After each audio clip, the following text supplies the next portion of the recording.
Now give me the time and I'll be blowing your mind. Guess I'm another lyricist. I was a cynical child. The innocence of having ignorance. You never really noticed that my flow was fucking ridiculous. Picking the pitiful, never subliminal, seminal sentence. But I say, I'm a goddamn monster. Call me necrophiliac. I feel I'm on a level that most of these other niggas never really come close to. I hope you notice me. I spit it focusly. This is my passion, devoted. I can't quit. I came in and conquered by constantly practicing, passing these peons and pleading for peace. I'm a चलिए बढ़ते हैं उस method की तरफ जिसका नाम है expenditure method. बहुत सारे बच्चे एकदम ध्यान लगाकर देखना, ये बात मजा आ जाएगा। पेपर में बाहें फैलाकर ये क्वेश्चन आपका इंतजार कर रहा है, जैसे राज सिमरन का कर रहा था वैसे ही। आओ जरा देखते हैं भाई टोटल एक्सपेंडिचर मेथड क्या कहता है।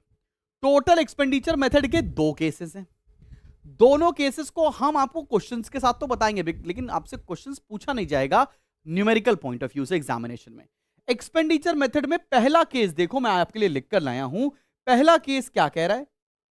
पहला केस बच्चा पार्टी बोल रहा है कि whenever there is fall in price, जब भी प्राइस जो है ना वो फॉल होगा और टोटल एक्सपेंडिचर में कोई भी दिक्कत ना आए, मतलब कोई भी चेंजेस ना आए, तब इलास्टिसिटी होती है इक्वल्स टू 1। अब तुम मुझसे पूछोगे सर ये एक्सपेंडिचर निकालते कैसे हैं?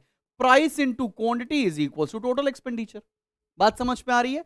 और अगर प्राइस के फॉल होने से टोटल एक्सपेंडिचर भी फॉल हो जाए तब उसको बोलते हैं कि your elasticity is less than 1।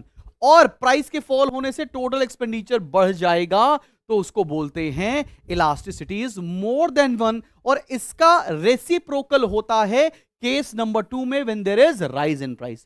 Constant की तो कंडीशन सेम है, लेकिन यह चीज रेसिप्रोकल हो जाता है। अगर प्राइस बढ़ रहा है और टोटल एक्सपेंडिचर भी बढ़ जाए तो ED will be less than 1, मतलब इलास्टिसिटी 1 से कम होगी। और टोटल एक्सपेंडिचर फॉल हो जाए तो ED will be less than 1। आओ जरा इस बात को एक एग्जांपल से समझते हैं। पहला एग्जांपल देखो, पहले केस नंबर 1 का हम जिक्र करने जा रहे हैं, व्हेन प्राइस विल फॉल। जब प्राइस फॉल हो रहा है, पहला कंडीशन देखते हैं। पहले प्राइस 10 था, फिर प्राइस 5 हो गया, प्राइस फॉल हो रहा है।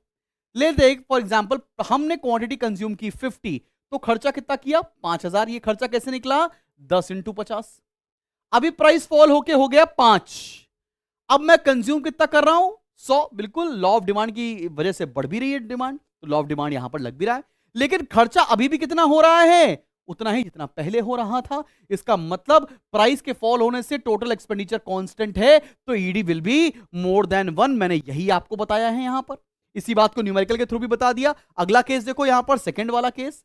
प्राइस फॉल हो रहा है, पहले हम 50 क्वांटिटी कंज्यूम करते थे, खर्चा करते थे 500। अभी 5 रुपए की प्राइस हुई, मैं 200 क्वांटिटी कंज्यूम करने लगा, तो अभी खर्चा कितने होने लगा? 1000। प्राइस फॉल हो रहा है और एक्सपेंडिचर बढ़ रहा है, ED will be more than 1। ED बोलो, ईपी बोलो, विल बी मोर देन 1। देखो भैया, अगर एक्सपेंडिचर बढ़ रहा है तो EP will be more than 1। यही मैंने आपको यहां बताया और न्यूमेरिकल के थ्रू भी बताया। तीसरा केस देखो भैया, फैंटास्टिक केस यहां पर है। प्राइस 10 था, फिर 5 हुआ, बिल्कुल ठीक है। पहले 50 कंज्यूम करते थे तो खर्चा होता था 500, अभी 80 कंज्यूम करते खर्चा होता है 400। मतलब प्राइस फॉल हो रहा है और टोटल एक्सपेंडिचर भी फॉल होने लगेगा, तो EP will be less than 1, जो कि यहां पर मैंने आपको क्लियरली बता दिया। अब इसका दूसरा केस देखते हैं जो हमारी टेक्स्ट बुक्स में सॉल्व नहीं है। दूसरा केस क्या है? जब प्राइस बढ़ेगा तब क्या होगा? प्राइस बढ़ रहा है, पहले प्राइस 5 था, अभी प्राइस 10 हो गया। समझते हैं, पहले क्वांटिटी हम 100 कंज्यूम करते थे, खर्चा करते थे 500। प्राइस बढ़ गया, हम कम कंज्यूम करने लगे, लॉ ऑफ डिमांड फॉलो हो रहा है, लेकिन खर्चा अभी भी मेरा बराबर ही हो रहा है, तो ये क्या हो जाएगा? EP will be equals to 1। ये मैंने अभी आपको एक टेबल बनाकर समझाया है, वो टेबल आपके आंखों के रास्ते दिल में उतरनी चाहिए मेरी जान, ठीक है ना यार? आगे बढ़े, सेकंड केस देखें। प्राइस बढ़ रहा है, लेकिन अगर टोटल एक्सपेंडिचर भी बढ़ जाएगा तो ED will be less than 1।